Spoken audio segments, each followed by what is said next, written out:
today I'm with my assistant Sam. How we doing? That Sam's big introduction to the Zen Golf Mechanic YouTube channel. Sam's been with me for 6 years, so he's been mentored by myself. And what we're going to do tonight is just talk a little bit about what we notice, what is a common theme in lessons.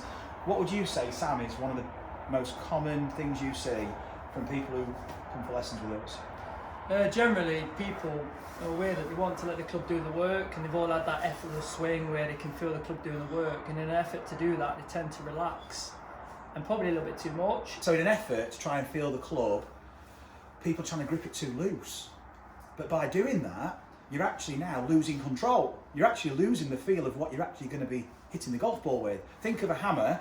If you're going to hammer something, you're not going to grip it loose to get movement. You're going to grip it tight, but the movement comes from somewhere else.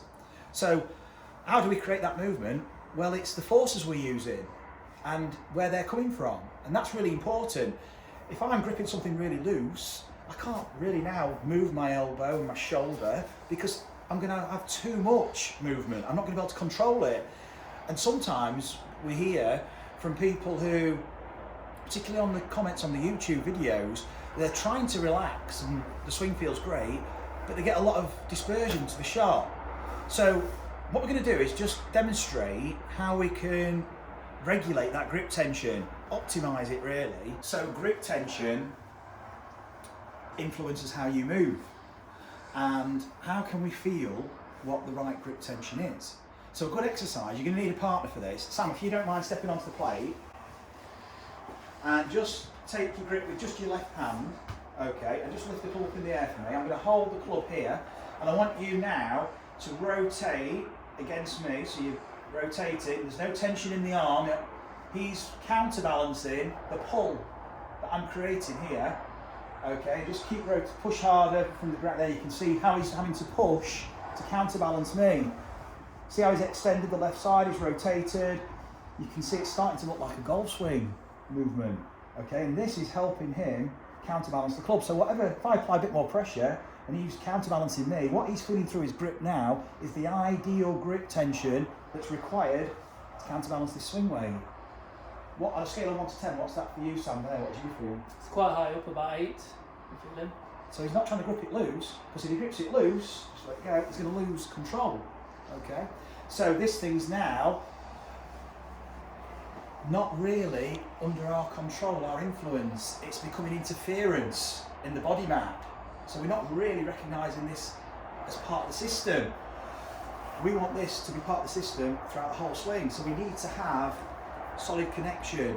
That might be a 3 out of 10 to you, it might be a 5 out of 10 to me, it's an 8 out of 10 to Sam. But what it is, it's the force he needs to create to counterbalance this.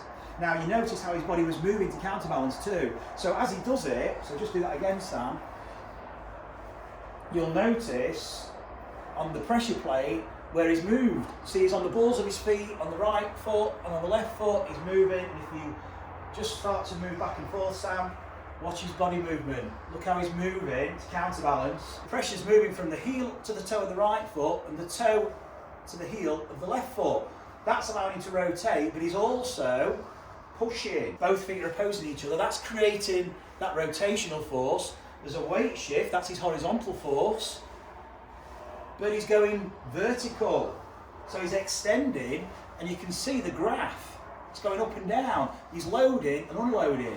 So he's actually unloading as he extends, and this is allowing him to transfer that rotation and counterbalance this golf club, because this golf club's going to be swinging away. So these forces, the horizontal, the rotation, the vertical, are enabling him to counterbalance the golf club. The grip tension, which is not even, we don't pay a second thought to that, that's reacting as part of the system, like your ankles are, like your hips, like every other segment of the body. It's just reacting. We don't want to be shifting our conscious attention onto a certain part of the body, because as soon as we grip that tighter, or we grip it looser, we're going to affect how the rest of the system reacts. That's probably going to affect balance too, because the balance is coming from the use of these 3 forces, which is allowing us to move this way to counterbalance the club. So grip tension is a product of these forces. So to improve that grip tension, improve your forces.